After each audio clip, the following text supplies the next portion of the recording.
Humambalang naman ang mga kawayan na karga ng isa umanong overloaded na truck sa kalsada sa Anda, Pangasinan.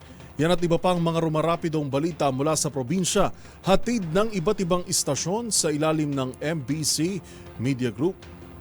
Higit 2 oras na nasarado ang Malong Poblacion Road sa bayan ng Anda dahil sa mga kawayang humambalang mula sa overloading na truck na minamaneho ng isang alias dito. Sa ulat ni Anda Chief of Police Major Romulo Oclarino, bandang alas 10:30 kagabi ang truck ay galing sa Interior Road at pagliko nito sa Provincial Highway ay bumigay ang kanang siding ng truck dahilan upang kumalat sa highway ang karga nitong mga kawayan na nagdulot ng pagkasarado ng daan. Katuwang ng mga pulis ang mga residente sa lugar, nagtulong-tulong sila na alisin ng isa-isa ang mga humambalang nakawayan sa daan at bandang 1:00 na ng madaling araw kanina nang mabuksan muli ang lansangan sa mga motorista. Overloading ang nakitang sanhin kaya bumigay ang siding ng truck at kumalat sa kalsada ang mga kawayan.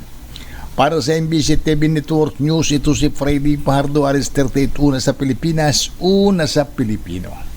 Balita mula sa Davao City. Kalabuso sa kulungan ang 5 tulak ng illegal na droga at isang child in conflict with the law o CICL ang nariskyo matapos ikinasa ng 5 police station na under ang Davao City Police Office ang drug bypass operation sa iba't ibang lugar sa Davao City sa loob lamang ng 24 oras noong Marso 12, 2025.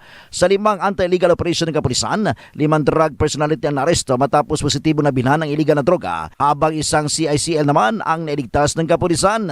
Sa nasabing operasyon, nakumpiska ang kapulisan ng illegal na droga na may kabuuhang 57,936 pesos na standard drug price mula sa Santa Ana PNP, San Pedro PNP, Torel PNP, Balyok PNP at City Drug Enforcement Unit. Ayon kay Police Colonel Hansel Marantan, Acting City Director ng Davao City Police Office, na resulta ito sa pagsisikap ng kapulisan dahil ang DCPO ay bilang isang organisasyon na hindi titigil sa paglaban sa illegal na droga sa loob ng lungsod, gaya ng ipinapakita ng mga iba't ibang police station sa kanilang matagumpay na operasyon. Para sa MBC TV Network News, ito si June Suter, una sa Pilipinas, una sa Pilipino. Maging mga pulis ay biktima na rin ngayon ng mga panluloko o itong mga scam. Dahil dito, naglabas ng statement o pahayag ang Northern Samar Police Provincial Office sa pamamagitan ng kanilang Facebook account.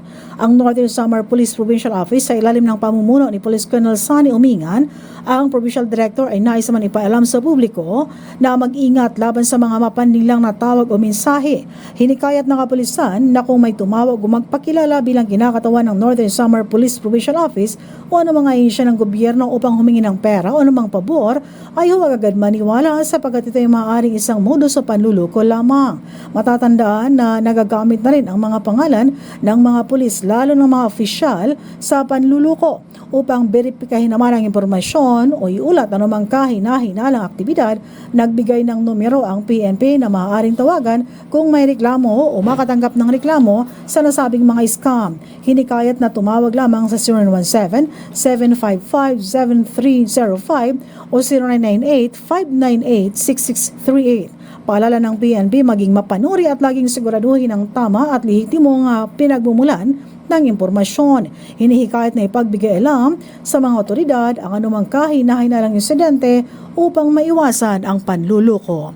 Mula sa MBC Network News, RH34 Jane Galit Bantayan, una sa Pilipinas, una sa Pilipino.